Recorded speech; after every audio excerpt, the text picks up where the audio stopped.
Welcome back to the show, and now let's continue with the fun. When you really think about it, there's a lot that goes into creating an artwork. From the artist getting the inspiration, to them mapping out the idea, to finally expressing the same on the canvas. The process of creating an artwork is both a cognitive and a physical activity. That being said, let us now take a look at this following visual artist. Enjoy!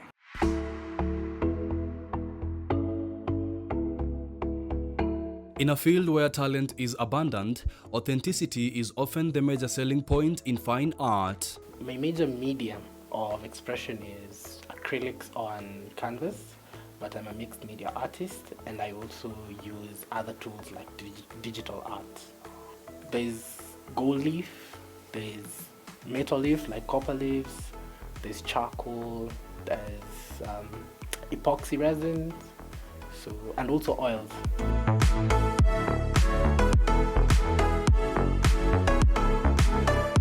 Gold leaf is actually real gold that's been hammered down to like a thin sheet.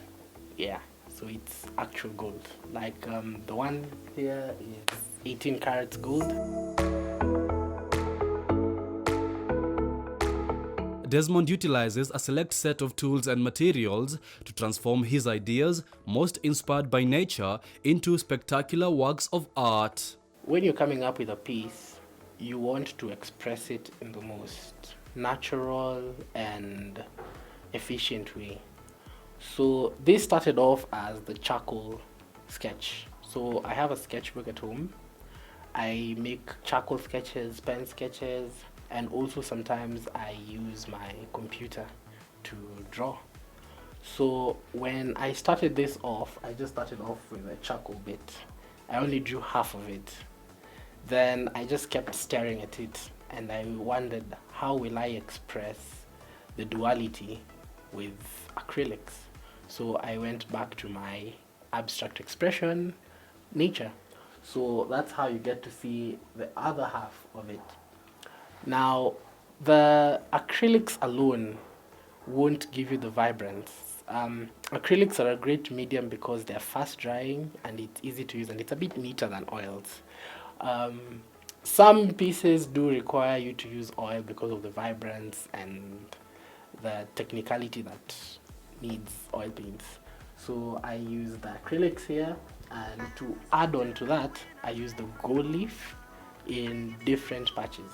So some people would use the gold leaf as a single sheet. I will play around with it.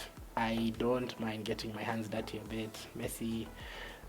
Sometimes when you're working with the gold, it gets onto your face and you glitter a bit. I'm basically more of an expressionist, a figurative expressionist, and elephants, oh my god, I love elephants so much. I did my undergrad in environmental sciences, and they're some of the animals that I really appreciate and love personally. So elephants also have a quirk. When we talk about the elephant in the room, it's usually a conversation topic that people find it very difficult to talk about. So the first piece I ever sold at the affordable art show was the elephant in the room is awkwardness. So this is an abstract expression of an elephant that basically is staring, so looking at you awkwardly, and it just shows the depth of how a conversation can be handled. This one specifically is the elephant in the room is duality, so it has different meanings. Whenever there's a conversation in the room, there's two sides of it. So that's how I came up with charcoal and abstract.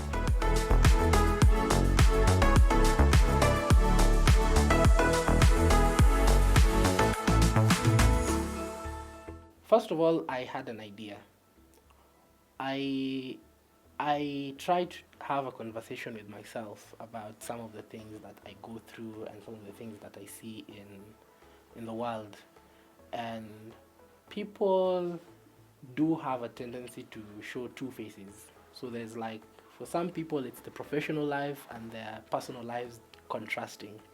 So other people it's like how politicians, other people, it's just how you live at home. You show one face to your family and then you show another face to the rest of society. So duality exists in almost all aspects, and you can also look it through the historical expressions like the yin and yang in the Japanese culture. Exhibitions and social media are the main channels through which he markets his artworks.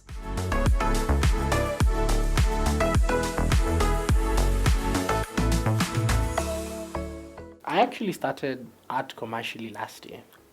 I attended an open studio at the Go Down Art Center where I interacted with multiple artists. Prior to that, I'd just been an artist who loves expressing and sharing art as such. So when I went to the open studio, a good number of artists had really good conversations with me. Artists like Evan Siagan, artists like Peterson Kamwadi, and it was really touching to be in that space and to feel the creativity and the community of creatives. So from then, I was encouraged to apply for the Affordable Art Show, which was hosted by the Kenya Museum Society, which is a great platform because it's an opportunity for you to share art, sell art, and also help in maintaining our culture and heritage as a country, because that's the main mandate of the Museum Society. After the Affordable Art Show, I saw I could actually sell pieces. Then I started making my expression out there online. So you can always find me online. You can buy my art on Art Major. You can buy my art on my website. And if you just Google Desmond Mukili or Des Mukili, you'll just find it. Conservation is a topic the artist is keen to make a contribution to, and through his art, Desmond is able to spark the conversation. It's part of the conversation, and being a graceful animal, there are some of the most intelligent mammals on land, and when people think about elephants, they think about the elephant, the animal itself. So it's a good thing to add to the expression of other things. Protection of endangered species is very important to the biodiversity and to the ecological services of our globe, because it's a global thing. So there's ecological services that elephants are responsible for that humans can't do on their own, and also the beauty of it. I mean, I don't know if you've been to the park and just seen the graceness of an elephant, or been to the Sheldrick Trust to play with a baby elephant. I mean, they're just adorable creatures. Why would we? And most of the time when people hunt these things, they just hunt them for the tusks because of the ivory, which is so sad, because you're killing something that's about 2 tons just for about 100 kgs of bone, which I really find absurd.